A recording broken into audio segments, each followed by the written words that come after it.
አቡነ አብርሃም አልፈቀዱልንም። አቡነ አብርሃም መፈቀድ ነበረባቸው። አቡነ አብርሃም ሊፈቅዱልን አልቻሉም። ጋርቤጅ ውስጥ ጨምረውታል ማለት ነው። በህግ አካላት ረቆ የጸደቀውንና የቤተክርስቲያኒቱ እንትኖቹ የያዙትን ውድቅ እንዲሆን አድርገውብናል ማለት ነው። መምህር ዘመድኩን በቀለ አይ ቲንክ መምህር ዘመድኩን በቀለ እንኳን እኔ ብዙ ጊዜ ተችቼዋለሁ ባይዞኝ እና ስለኛ ሲጮህ እንደነበረ ቪዲዮዎችን አይቻለሁኝ። ስለዚህ እሳቸው ፈቃደኛ ባለመሆናቸው በእሳቸው ምክንያት ወደዛ ሳይሄድ ቀርቶ ውድቅ ሆኖብናል ማለት ነው። እፎይ አማራ ነው፣ የአማራ ተላላኪ ነው፣ የፋኖ ተላላኪ ነው። እፎይ የኦነግ ተላላኪ ነው። እፎይ ኦሮሞ ነው። እፎይ የኤርትራ መንግስት ተላላኪ ሻቢያ መንግስት የቀጠረው ነው። እፎይ የግብፅ ተላላኪ ነው እና እፎይን አንድ ቦታ አንዱ የሆነ ኮረጆ ውስጥ መመደብ አልቻሉም። ግን ብድግ ይልና እፎይ የፋኖ ተላላኪ ነው ይላል። ሰላም ጤና ይስጥልኝ። እንዴት አላችሁ? በመላው ዓለም የምትገኙ ውድ የኢዮአብ ሚዲያ ተከታታዮች ዛሬ በአንድ መረጃ ይዤ ተመልሻለሁ። እንግዲህ እፎይ በናፍቆት የምንጠብቀው እፎይ ወደ ሚዲያው ተመልሶ የተከሰሰበትን ክስ በሰፊው አስረድቷል። የደረሰበትንም መከራ ተናግሯል።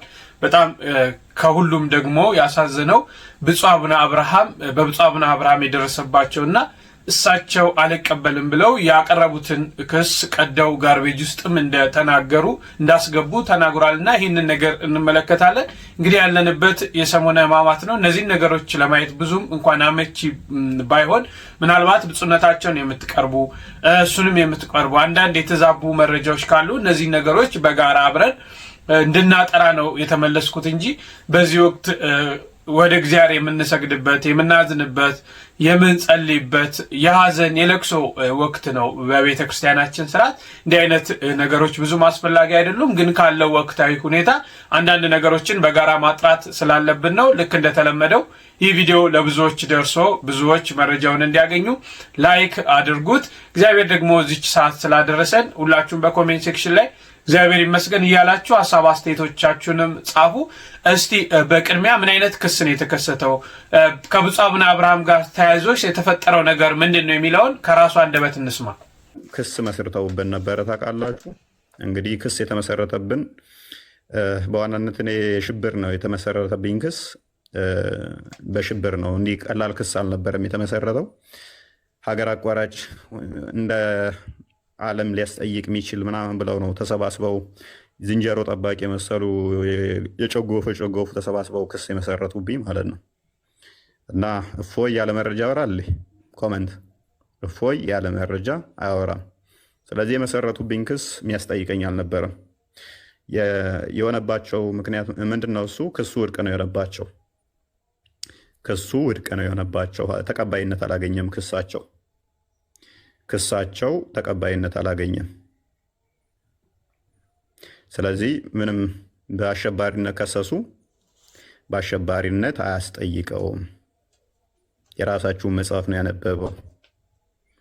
ስለዚህ ያላቸው አማራጭ ምንድነው? እሱ እንዲሁ ራሳቸው የፌዴራል ፖሊስ ሆነው ይሁን አይደን ነው፣ ራሳቸው የህግ አካል ሆነው ይሁን አይደን ነው። እኔ መጅሊስ የሚመሩ ይመስለኝ ነበረ።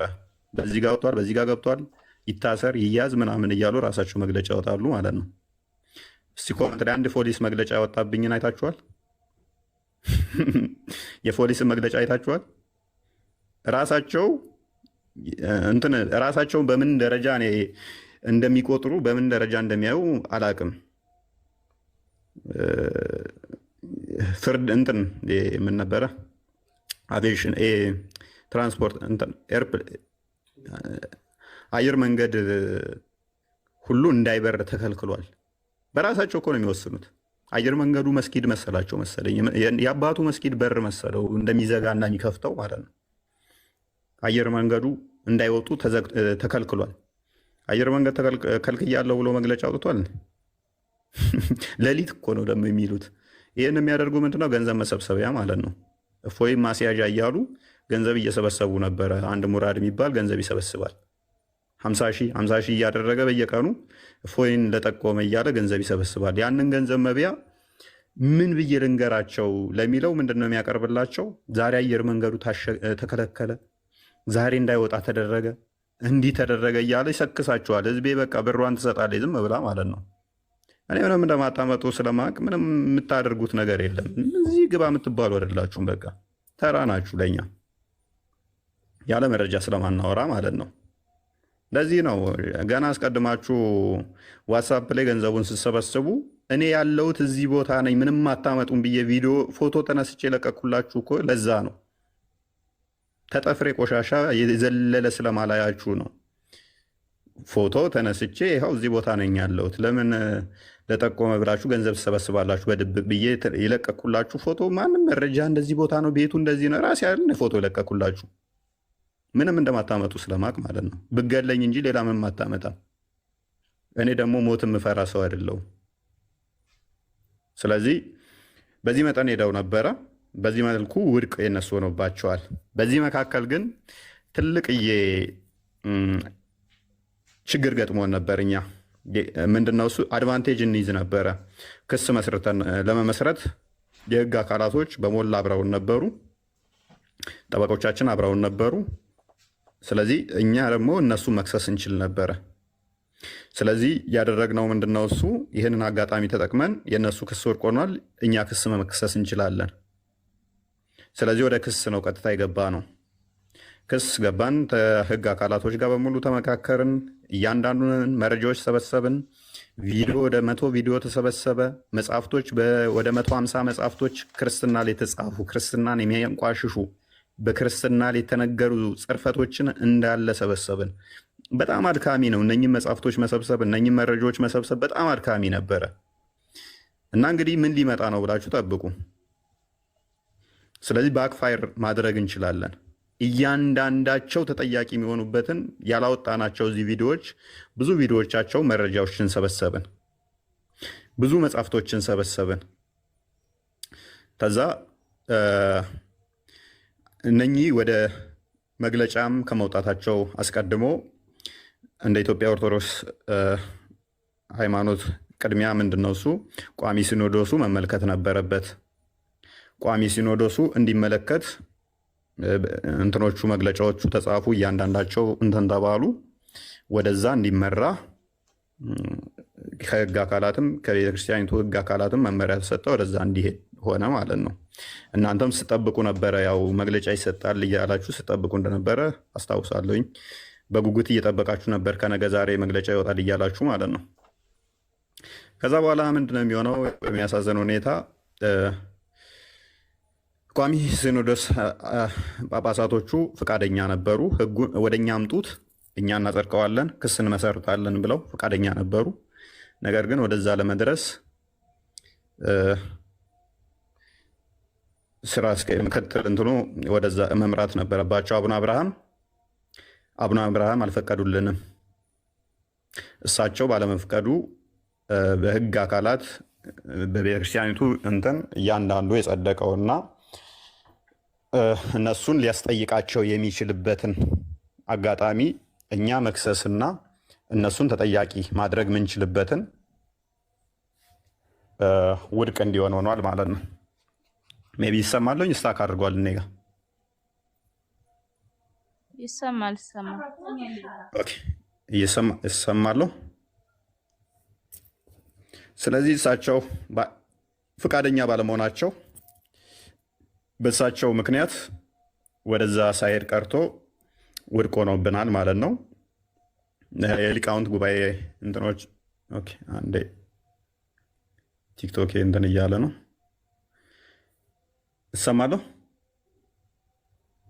ይሰማል። እሺ፣ ስታክ እያደረገብኝ ነው። ኦኬ፣ አሁን ተመልሻለሁ። መልካም።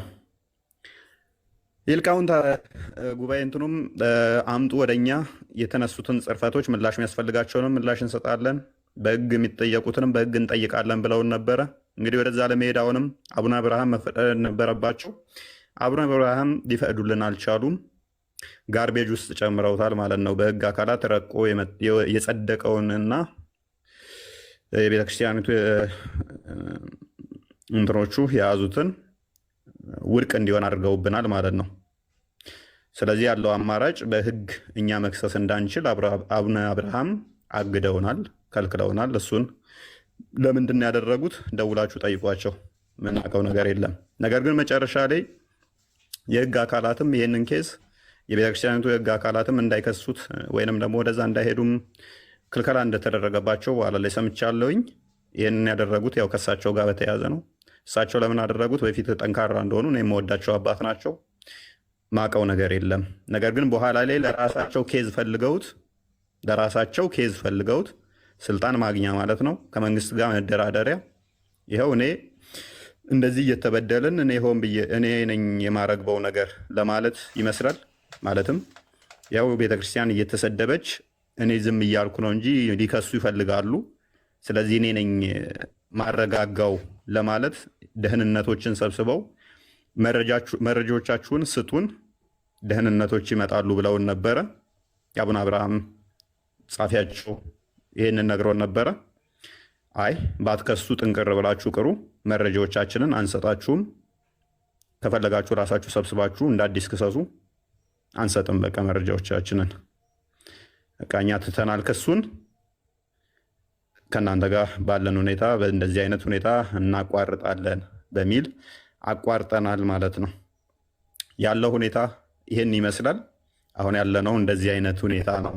የህግ ጉዳይ ይህን ይመስላል ማለት ነው። እንግዲህ እንደ አደመጣችሁት ነው የደረሰበት የተከሰሰበት ክስ እጅግ ከፍተኛ እንደሆነ በዓለም አቀፍ ሁሉ ዘንድ ተጠያቂነት ሊያስደርግ የሚደርሱ ነገሮችን ነበረ የተከሰሰበት። በየጊዜው ደግሞ በተለያየ ጊዜ ከአየር መንገድ እንዳይወጣ በዚህ በኩል ተይዟል እንዲህ እየተባሉ የሚወሩ ነገሮች ሁሉ በፍጹም ስህተት እንደነበሩና በራሳቸው አስመስለው ያንን ነገር እንደሚያደርጉም ተናግረዋል። ሌላው እንግዲህ ከብፁዕ አቡነ አብርሃም ጋር ተያይዞ ክስ ልንመሰርት ቋሚ ሲኖዶሱ ፍቃድ ሰጥቶን ክሳችሁን አምጡ የመሰረታችሁበትን አምጡ ብሎ ያንን ይዘን ስንሄድ በብፁዕ አቡነ አብርሃም በኩል ማለፍ ነበረበትና ብፁዕነታቸው ይህንን ከልክለዋል። ሊቃውንት ጉባኤም መልስ ሊሰጥ የተነሱትን ጥያቄዎች የተነሱትን አላስፈላጊ ነገሮች መልስ ሊሰጥ አምጡ ሲልም ያም ብፁዕነታቸው ከልክለዋል የሚል ነገር አንስተዋል። እንግዲህ ብፁዕ አቡነ አብርሃም እንደሚታወቁት የጠቅላይ ቤተ ክህነት ዋና ስራ አስኪያጅና የባህር ዳር አህጉረ ስብከት ሊቀ ጳጳስ ናቸው።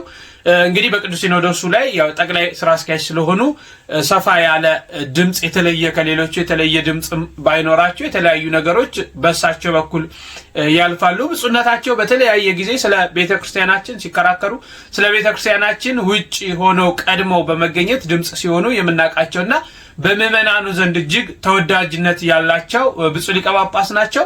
ነገር ግን በዚህ በነ እፎይ እንግዲህ የተፈጠረውን ነገር እሱ በሚያስረዳ ሰዓት የምታውቋቸው ሁሉ እስቲ አናግሯቸው እስከ ማለት ደርሷል። ነገሮችን ወደፊት እንዳንሄድ ሲከለክሉን የነበሩት እሳቸው ናቸው የሚሉ ነገሮችን ነው ሲያነሳ የነበረው። እንግዲህ ካለው ወቅታዊ ሁኔታ ካለው ጊዜ ብፁዓን አባቶች ደግሞ ነገሮችን በጥበብ ያሉና ምናልባት በጥበብ ጊዜውን ለማሳለፍ እኛ ብንጎዳ እኛ ተጎድተን ነገ ቀን አለ፣ በዛ ታይም ራሳችንን እንገልጣለን። ዛሬ ላይ በዚህ ምክንያት ከፍተኛ ጸብ ሊፈጠር ከፍተኛ ግጭት ሊፈጠር ይችላል። ሀገሪቷ የራሷ ጦርነት ባለባት ሰዓት ረሃቡ፣ ችግሩ፣ የኑሮ ውድነቱ ህዝቡን እንዲህ ባደረገበት ሰዓት ይህንን ነገር አሳልፈን መስጠት ይህንን ነገር ደግሞ እኛ ብንቆሰቁስበት ከፍተኛ ነገር ይፈጠራል። ምናልባት በሃይማኖት እየተገፋን ይሆናል። ምናልባት በሃይማኖት እየተገፋን ምናልባት የሚባል ነገር የለም እየተገፋን ብዙ መከራ ብዙ ፈተና እየደረሰብን ይሆናል። እኛ ደግሞ የክርስቶስ ልጆች ነን። ፈተናውን በትዕግስት ልናልፈ ያስፈልጋል። ይህንን እኔም አብሬ ከእናንተ ጋር ባቀጣጥለው ነገሩ በጣም ይሄዳል የሚሉ ነገሮችን ይዘው ይመስለኛል። በእርግጠኝነት ይህንን ነው ማስቡ። ነገ ከነገ ወዲያ እሳቸው የሚናገሩት ነገር ይኖራል ብዬ አስባለሁ። ይህንን ነገር በመያዝ እንጂ መቼም ለሌላ ወገን ደግፈው ወይም ደግሞ ለሌላ ወገን አግዘው እንዳልሆነ በፍጹም በደንብ እናገራለሁ። ለምን ብፁዕነታቸው በተለይ በቤተክርስቲያን ነገር በብዙዎች ዘንድ እንደምታውቁት አይደራደሩም። ግን አሁን ነፎይን በሰዓቱ ሊያስቀይም በሰዓቱ ሊያናድ ሁላችንንም ያናዳል። እንኳን እነሱን እኛም አሁን በሰማነው ሰዓት ያናዳል ብፁዕነታቸው ለምን እንዲያደረጉ ስንል። ነገር ግን ነገሮችን ሰከን ብለን ስንመለከት ምናልባት ያለንበትን ወቅት ስንመለከት ምናልባት እየመጣ ያለውን ፈተና ስንመለከት እነዚህ ነገሮች በጣም ወጥተው እንዳይሄዱ ጎልተው እንዳይሄዱ የባሰ ደግሞ በተቋም ደረጃ እንዳይብስ ያንን ነገር ለማብረድ ያደረጉት ነው ብዬ አስባለሁ። ግን በተቃራኒው ደግሞ ይህንን ነገር እንኳን ወጥተው ባያደርጉ ይህንን ነገር እንኳን ፍቃድ ባይሰጧቸው ብፁዕነታቸው እነዚህ ልጆች በየሚዲያው መቼም እየደረሰባቸው ያለውን ነገር እሳቸው ሚዲያ ባያዩም ሌሎች አካላቶች ይነግሯቸዋል ብዬ አስባለሁ። ከለላ ማድረግ ነበረባቸው። አትሊስት ማረፊያ እንኳን አተን ነው ሲል የነበረው ማረፊያ አተን ብፁዓን አበው ሊቃነ ጳጳሳት ቤት አንዱ ለቀን 3 ቀን አሳረፉን እንኳን ብንል ያንን ሊያደርጉ አልቻሉም። ቤት እግዚአብሔር ነው እያሉ ቤት የአብርሃም ቤት ነው እያሉ ግን ሲያስተምሩ እናያለን የሚሉ ነገሮችን በዚህ እንኳን ሽፋን የሚያደርጉበት እነዚህ ልጆች ፕሮቴክት የሚያደርጉባቸው ነገሮች ማዘጋጀት ይችላሉ የሚል እምነት አለኝ።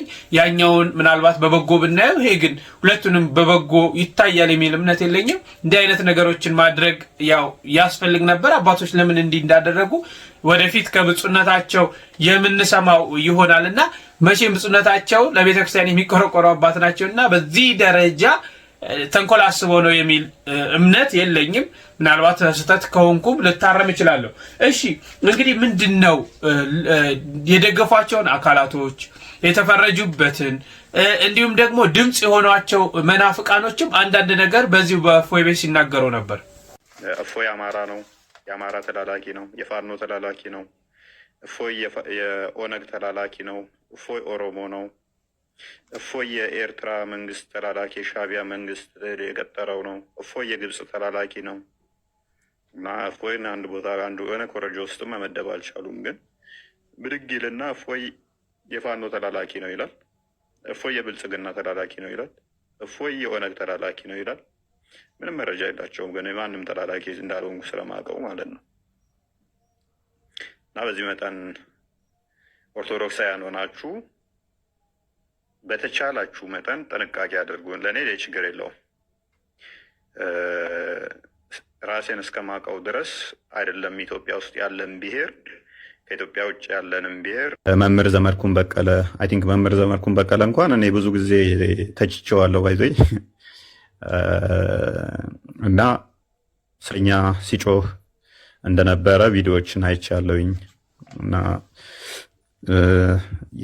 አስቀድሞ ተችቶኛል ብሎ ዘመድኩን በቀለ እኔን ከመተቸት ይልቅ አይ አትሊስት ለቤተ ክርስቲያን ነው እሱም የቆመው ብሎ ከጎኔ ስለቆመ መምህር ዘመድኩን በቀለን እንዳደረክልን ትብብር እናመሰግናለን ማለት ወዳለውኝ ማለት ነው።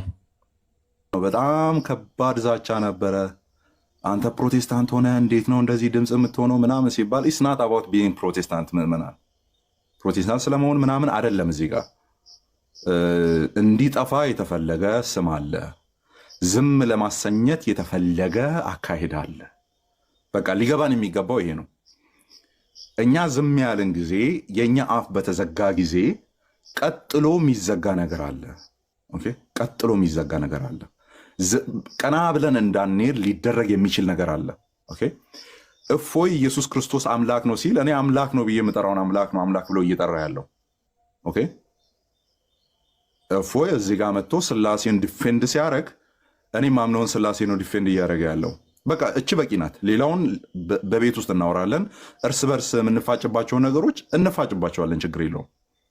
ነገር ግን የእፎይ አፍ የተዘጋ ጊዜ ነገ የአማን አፍ ይዘጋል ነው። ዳስ ተ ፖይንት። እሺ፣ ፖይንቱ እሱ ነው። ለእኔ አይቀርልኝም። ለእፎይ የተሞረደ ቢላዋ ለእኔ አይቀርልኝም። እፎይ ጅዝያ እንዲከፍል እየተቀመረ ያለ አካሄድ ለአማን አይቀርለትም። ለዚህ ነው እኔ ከእፎይ ጎን መሆኑ። ኦኬ፣ በእኔና በእፎይ መካከል ያለውን ነገር ግን ማውራው ጠረጴዛ ጎትቼ ነው። ኦኬ፣ እና ቁጭ በልና እናውራ ነው ምለው።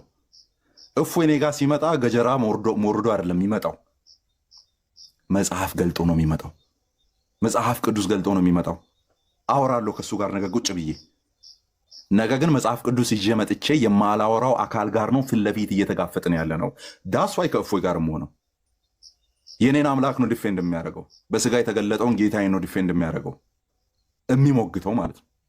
ኦኬ፣ ሲሰደብ ክርስቶስ ኢየሱስ እንደዚህ ገብቶ ኢየሱስ ክርስቶስ ገላውን የማይታጠብ የሚሸት ነው እያለ አንድ ሙስሊም ብዬ እንደዚህ ላወራ ብሎ ሲያወራ የኔን ጌታ ነው እያወራ ያለው። እፎይ መጥቶ ዲፌንድ የሚያደርገው ያንን ነው። ከእፎይ ጋር ዲፌር የማደርግበትን የምለያይበትን እሹ ጠረጴዛ ጎትቼ ቁጭ ብዬ ነው ማወራው። ልዩነቱ የዚህን ያክል ነው። ኦኬ ልዩነቱ የዚህን ያክል ነው። ስለዚህ ፕሬሸሩን አይ ቲንክ ኤክስፒሪየንስ ያደረግነው ይመስለኛል። አዎ እንግዲህ እንደተከታተላችሁት ነው የተፈረጀበት አማራነ ኦሮሞነ ኦነግነ ፋኖነ እየተባልኩ የሚረግጡበት እንኳን የለም። እነዚህ ነገሮች ሁሉ በጣም ሲቀርቡብን ነበር የሚል ነገር አንስተዋል። ሁለተኛ ደግሞ ዘመድኩንንም በጣም አመስግኗል። እኛ ዘመድኩንን ስተቸው ነበር፣ ግን ያንን ትችት ሳይመለከት ከኛ ወገን ድምጽ በመሆን ሲያግዘን ነበር ብሎ ዘመድኩንን አመስግኗል። ሌላው አንድ ታዋቂ የፕሮቴስታንት እምነት ተከታይ ነው ነፎይን በመደገፉ የደረሰበትን ችግር እኔ ነፎይን የደገፍኩት ሊጠፋ የተፈለገ ስም አለ፣ ያ ስም ኢየሱስ ክርስቶስ ነው፣ ይህንን ሊያጠፉ ሲሉ ነውና ብዙ ፈተና ደርሶብኛል ብሎ እሱም ተናግሯል። በርካቶች ድጋፍ እንዳደረጉላቸው ተናግረዋል። ወደፊት ደግሞ በስምም እየገለጡ ብዙ ነገሮችን እንደሚያደርጉ ነፎይ ተናግሯል። ሌላው የምንመለከተው በመጨረሻ ወደፊትስ ምን ለማድረግ ታስቧል፣ ምንድን ነው የሚያደርገው፣ በምን አይነት መንገድ ነው ሊጓዙ የተፈለገው የሚለውንም ነገር ተናግሯል።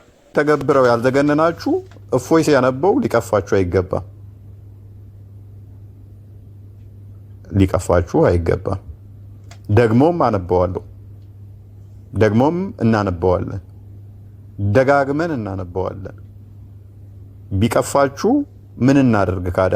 የምትወዱት እንዳይን ብሌናችሁ ምሳሱለት ሳታቁት እንደዚህ አይነት ዘግናኝ ነገሮችን አድርጓል። እናነበዋለን። እመኑኝ ነፍሴ እስክትወጣ ድረስ እንደዚህ አይነት ነገሮችን ነብዩ ያደረጋቸውን እናነባለን፣ ለሰዎች እንገልጣለን። ከበፊቱ በሚቀፉ ሁኔታ አሁን ደግሞ ቀጣይ በጣም ብዙ አሉ። እንግዲህ ተዘጋጁ፣ ደረታችሁን በስፖርት ወጠር ወጠር አድርጉት። ይህንን ለመሸከም ማለት ነው። በየመስጊዱ ሰምቻለሁኝ በጣም ጥያቄ እንደተፈጠረባችሁና መልስ እያገኛችሁ እንዳልሆነ በተለያየ ቦታ ላይ መረጃዎች ይደርሱናል። ለማዋከብ ይሞክራሉ፣ ውሸት ነው ለማለት ይሞክራሉ። አንዳንዶቹ ደግሞ ነው እፎይ እየተናገረ ያለው መጽሐፉ ላይ ያሉ ነው። አይ ክርስቲያኖች እየተቹን ያሉት ቡሃሪ ላይና ሙስሊም ላይ ባሉ መጽሐፍቶቻችን ነው። ስለዚህ ክርስቲያኖች እንዲሁ ከሜዳ ተነስተው አይደለም እየተቹን ያሉት እያሉ እራሳችሁ እየተሞጋገታችሁ ነው። ደስ የሚለው አንደኛው ይክዳል፣ አንደኛው ይመጣና ዳኢፍ ነው ይላል። አንደኛው ይመጣና አይ መጽሐፋችን ላይ ያለ እኔ ግን አልቀበለውም ይላል። ስለዚህ ስትካካዱ መልሰው ቁጭ ብለው የሚማሩ ብዙ አሉ። እውነትን የሚያውቁ በዛ ውስጥ እውነት አርነት ያወጣልና ነፃነትን የሚያገኙ የሚወጡ ከስርዓት አሉ። ትንሽ ጊዜ ነው። እያዩ ያንገፈገፋቸው ቋቅ እያላቸው ይወጣሉ መጨረሻ ላይ ማለት ነው። ከጭን የማልፍ ሃይማኖት ስለሆነ እንግዲህ ወደፊት ሊሰሯቸው ያሰቧቸውንም እንደተከታተላችሁት ነው። አነበብኩ እንጂ ምንም ያደረግኩት ነገር የለም በሚል ነው ያለው። እንግዲህ እነዚህን ነገሮች ወደፊት በዚህ መንገድ እቀጥላለሁ ብሎ ተናግሯል። ያው እግዚአብሔር አምላክ ለሁሉም ሰላም እንዲያመጣ ሁል ጊዜ ጸሎታችን መሆን አለበት። የኢትዮጵያ ኦርቶዶክስ ተዋሕዶ ቤተክርስቲያን ብዙዎች ሊገፏት፣ ብዙዎች ሊያንቋሿት፣ ብዙዎች ሊያዋርዷት ይፈልጋሉ። ይቺ ቤተክርስቲያን ግን በክርስቶስ በደሙ የተመሰረተች ስለሆነ ሰዎች እንደሚፈልጉት ሊያደርጉ አይችሉም። ሁልጊዜ ማሰብ ያለብን በዘመኑ ያለን ምዕመናን ክርስቲያኖች ልንገደል እንችላለን፣ አብያተ ክርስቲያናት ሊቃጠሉ ይችላሉ። ነገር ግን ቤተክርስቲያኒቷ መቀበር ወይም ደግሞ ኢየሱስ ክርስቶስ ስም ሊቀበር እቺ ሃይማኖት ልትጠፋ አትችልም። ዛሬ እኛ ብንሞት ነገ ተተኪ አለ። ዛሬ ያለችው ቤተክርስቲያን ብትቃጠል ከትላንት ጀምሮ ስትቃጠል ነበር። እየበዛች ነው እየሄደች ያለችውና ስለ ሁሉ ሰላም፣ ስለ ሁሉ ፍቅር፣ ስለ ሁሉ አንድነት የምትሰብክ እቺ ቤተክርስቲያን ናት። የዚች እምነት በመሆናችን እውነት ኩራት ይሰማናል። እንግዲህ ያለንበት ወቅት ህማማት ሰሞነ ህማማት ላይ እንገኛለን። በትላንት ሆሳዕናን አክብረናል። ሆሳዕናን ስናከብር እንግዲህ የታሰረችውን ውርንጫ አምጡልኝ ክርስቶስ ሲል በአራቱም ወንጌላት ላይ ሲነበቡ ሰምታችኋልና እቺ የታሰረችው ለምን ተፈለገች የምትለዋል ለመጨረሻ እስቲ እንስማ። አንድ ደስ የሚል ነገር ነው የምነግራችሁ። ይህን ታውቁታላችሁ። ምንድን መስላችኋል? የታሰራየ ንስሐ ከማይሽሩ ከ99ኙ ነገደ መላእክት ይልቅ ንስሐ በሚገባ በአንድ ኃጢአተኛ በሰማይ መላእክት ምን ይደረጋል? ደስታ ይደረጋል። ካልታሰራየ ምን እንድነው የፈለገው? የታሰራየ ክርስቶስ ከጻድቃን ይልቅ ለኃጥአን ይገደዋል። በእውነቱ ማለት ለምንድነው ከኃጢአተኞች ጋር የምትበላ ሲባል ምንድነው ያለ? እኔ ጻድቅ ልጠራ አልመጣሁም አይደል ለሌሎች እንዴ ይመጻይኩ ጸው ጻድቃን አለ ኃጥአን ለንስሐ ህሙማን ይፈቅድ ወላቃቤ ስራይ ዋቆጦ ያን ባለመድኃኒት የሚፈልጉት ታማሚዎች እንጂ ጤነኞች አይደለም። ውሃ የሚያስፈልጋቸው የጠጡ አይደሉም፣ የተጠሙ ናቸው። ውሃን መታጠብ የሚፈልጉት ያደፉ እንጂ የታጠቡ አይደሉም። ክርስቶስ የሚያስፈልገን እንዲያውም ለኃጥአን ነው። ስለዚህ ምንድን ነው ከጻድቃን ይልቅ ለኃጥአን ልዩ እንክብካቤን ያደርጋል። እዩ ሁላችሁም የቀኝ እጅ ጣቶች ጤነኛ ከሆኑ የግራ እጅ አንዷ ጣት ጤነኛ ከሆነች ስተኛና ስቀመጥ ወይም ስጎርስ ወይም ልብስ ስለብስ ከፍተኛ እንክብካቤ የማደርገው ለማን ይመስላችኋል? ለታመሙ ነው? ለጤነኛው ነው? በሉ ንገሩ ሁላችሁ አፍ ያላችሁ ለማን ነው? ክርስቶስ ከጻድቃን ይልቅ ለማን እንክብካቤ ያበዛል? ለኃጥአን ያበዛል። የታመምን ሕዋሳት ስለሆነ አስታሞ የሚይዘን ለዚያ ነው። እንግዲህ ያው ክርስቶስን እንመስላለን እኛ ምን እናድርግ? ንገሩኝ እንጂ የሚጠሉንን እንውደድ የሚወዱንን። ምክንያቱም ያ ምን ያለ ነው? የታመመ አካላችን ነው። ለታመመ አካላችን ይበልጥ እንክብካቤ እናደርጋለን። በሉ እሺ፣ ነገረኛውን ሰው ነው ማግለል ያለብን ወይስ ጥሩ ጠባይ ያለውን መንከባከብ ያለብን? ማን ነው? ነገረኛውን ሰው ነው። ታሟላ ለታመመ ሰው ነው እኮ ይቅርታ ቁስል መድኃኒት የሚደረግለት ለጤነኛ ሰው ነው እንዴ? የታመሙ ካሉ ነገር ያመማቸዋሉ፣ ውሸት ያመማቸዋሉ፣ ነገር ስራ ያመማቸዋሉ። ለነሱን እንንከባከባቸው። የክርስቶስ ልጅነት ማለት እኮ ይሄ ነው። ክርስቲያንነት እኮ ማለት ይሄ ነው። ክርስትና ግን አገሩ ወዴት ነው? እውነቴን ነው የምነግራቸው። ክርስቲያን መሆን ማለት የታመመውን ሕዋስ መንከባከብ ነው። ይበልጥ ያመመው ካለ ይበልጥ እንንከባከበው ወይስ እንቁረጠው? ንገሩኝ እስኪ። እንቁረጠው? ምን ማድረግ ነው ያለብን?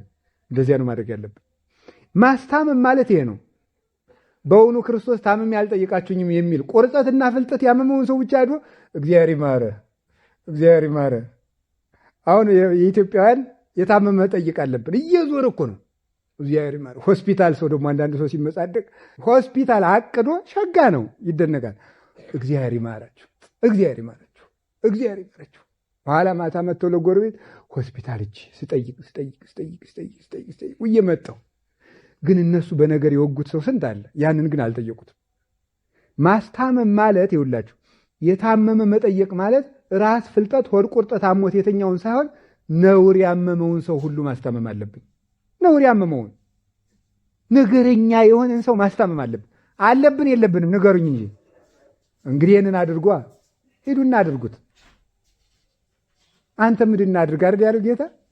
አንድ ሰው ነበረ መንገድ ሲሄድ ወንበዴ የደበደበው። አንድ ሳምራዊ እንዲህ አድርጎ አሳከመው። ለዚህ ሰው ወዳጁ ማን ነው አለው። ሳምራዊ ነው፣ መድኃኒት ያድርግልህ። አንተ ሂድና ለባልንጀራህ እንዲህ አድርጋለሁ። ይህንን አድርግ ያለን ይሄንን ነው። ከዚህ በኋላ የታመመን ማስታመም አለብን። አባታችን አባ ገብረ ኪዳንን እግዚአብሔር አምላክ ይጠብቅልን፣ በእድሜ በጸጋ ይጠብቅልን፣ ለእሳቸውም ቃለ ሕይወት ያሰማልን። እኛም በሰማኑ 30-60 ዓመቱ ያማሩ ፍሬዎች እንድናፈራ የአምላካችን ቅዱስ ፈቃድ ይሁንልን። እንግዲህ በሌሎች አስተማሪ መረጃዎች እስክንገናኝ ድረስ ቸርን ሰንብት።